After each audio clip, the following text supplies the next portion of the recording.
আসলাম health ক্যাম্পের।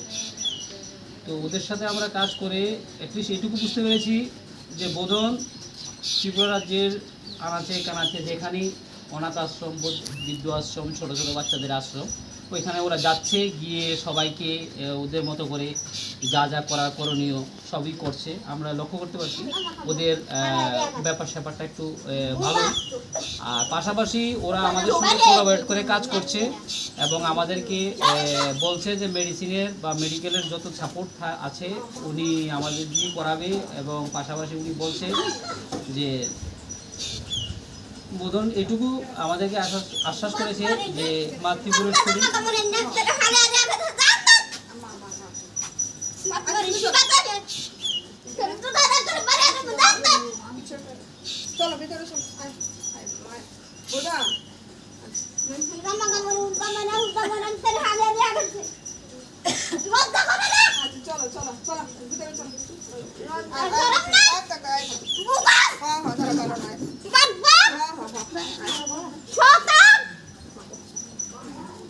যাই হোক, আমি আর বেশি বক্তব্য লম্বা করবো না, আমরা আমাদের কাজটা শুরু করে দিচ্ছি।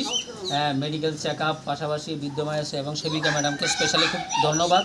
উনি এই ববগড় মহিলাদের নিয়ে এবং সেই অনাথ বাচ্চা প্লাস লোকদেরকে নিয়ে খুব করুণ অবস্থায় বলতে গেলে চালিয়ে যাচ্ছে, সংগ্রাম চালিয়ে যাচ্ছে।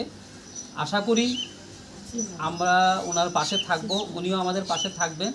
আমরা এইটুকু বলতে পারি, যখনই তাদের কোনো বিপদ হবে বা ধরুন কোনো মেডিকেল চেক আপের জন্য কোনো দরকার পড়ে আমাদেরকে বলবেন, আমরা নিশ্চয়ই আপনাকে সাহায্যের হাত বাড়িয়ে দেব। এই বলে আমি আমার বক্তব্য রাখলাম। নমস্কার।